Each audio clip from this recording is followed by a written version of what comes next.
Welcome and welcome back to my channel. If you're new here, welcome. If you're not, welcome back. So we have a new video for today, but before that, let me introduce myself. My name is Jane and my channel is all about beauty, makeup tips, tutorials, hacks, and many more. So if you haven't familiar with my channel yet, just check out my videos, and if you feel like it, then please do hit subscribe and the notification bell as well.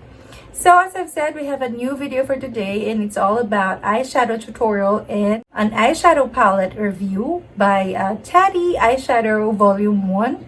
And this video is already made way back together with the Blendiful sponge last time. If you haven't watched that video yet, here's the link. It's Blendiful by TATI. I already filmed them together and just separated for a tutorial. So here's the eyeshadow I've used at time. So without further ado, let's jump into the tutorial and see you guys later. Bye!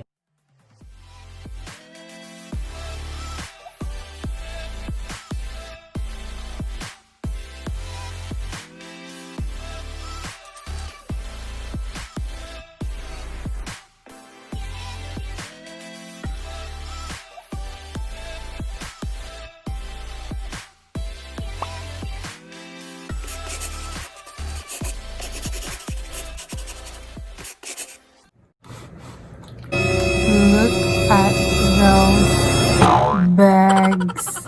So for this video, I'm going to start with my eyes, then I followed it with my face.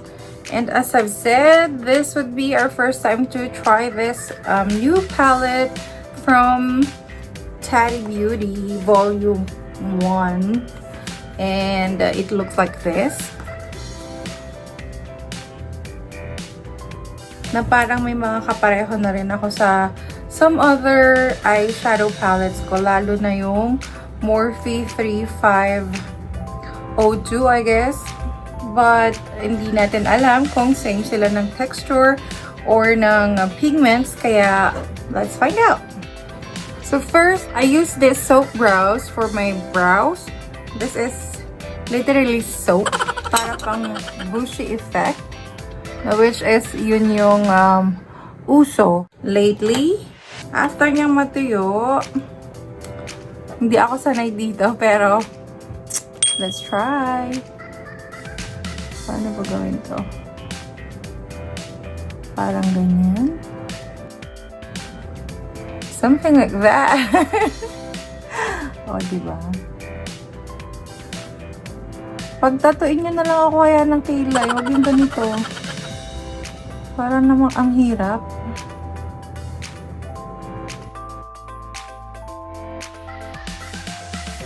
Oh, what am I doing? Mag-bubushi effect tayo for this look. Para naman maiba. After that, my eyeshadow primer. This is from Urban Decay. Urban Decay Primer Potion. Let's proceed to our foundation. So I'm gonna grab my, hold on.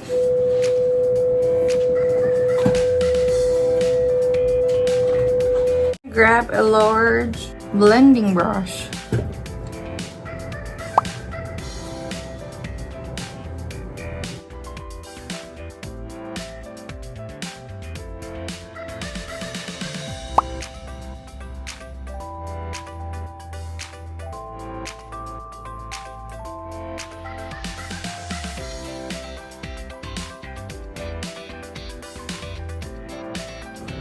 So far, napansin ko yung texture niya is hindi kasing powdery like other brands. Medyo may pagka-creamy, soft creamy type siya ng powder. Hindi siya yung lumilipad na powder talaga.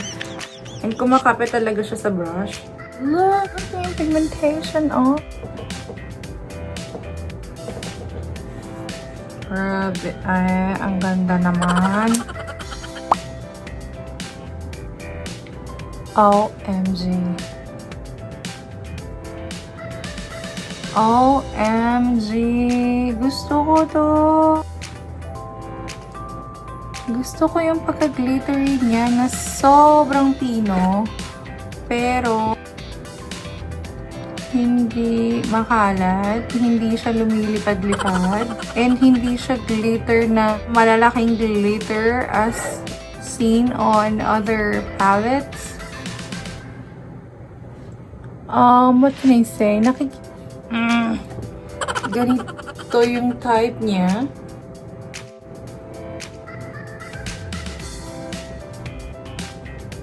Can you see it, guys?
I'm finished with my eyes and I'm going to finish the rest of the look and I'll be back.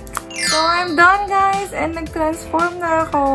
What do you think about this TATI Beauty Volume 1 Eyeshadow Palette? Though may pagka-similar siya sa shades ng Morphe 3502, pero yung texture nila is hindi siya makalat, hindi siya yung too powdery kagaya ng ibang palettes na konting dutot mo lang lumilipad na yung mga powders.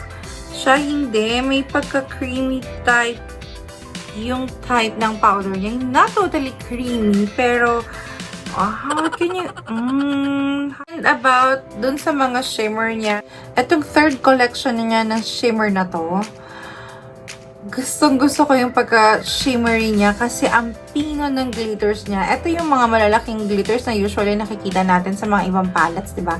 And this one too, the shimmer shadows. But this one, ito yung hinahanap ko minsan na gusto ko siyang matte at the same time. Hindi siya shimmer pero may glitter siya, but not this kind of glitter. Ang hirap explain, but let me show you. For example, itong brown. Ayan na. Tignan nyo ha. For me, parang sophisticated yung shimmer niya. Ayan, ayan, ayan. Oh my God, yung nerves ko. Oh. Grabe, green na green yung nerves ko. Ang klase ng dating ng shimmer niya, na hindi ko pa ito nakita sa ibang palettes. Ang pina-pina ng glitter. I-compare natin dun sa normal na shimmer. Normal na shimmer is here. Ito. So, ito naman may pagka-metal. Ayan. Metal naman siya.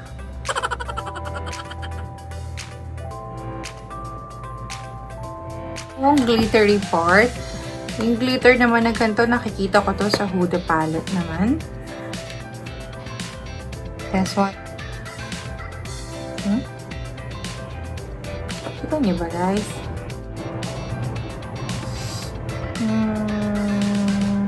OMG. OMG! Sa pigments niya, wala ako ma-say. I love the pigments. Yung pagka-creamy type ng pigments niya, gustong-gusto ko. Mas fan ako ng mga gantong parang mas creamy type rather than ng too powdery. I love it. Sa texture, sa pigments, 10/10. And yung color combination niya, nandyan na. Pwede ng pang natural, pang party, pang girly-girly. Pwede ka nang maglaro sa mga colors niya sa isang palette na to. One more thing, ang maganda din nun is dinivide niya into columns para dun sa mga beginner na hindi alam kung paano mag-mix ng colors. Mas maganda na yung may ganito kasi parang may guide sila. And may mga iba-iba na nga silang color combination. Kaya kung nasa travel ka, travel friendly siya, ito lang. Dito na lahat. And maganda yung mga color choices.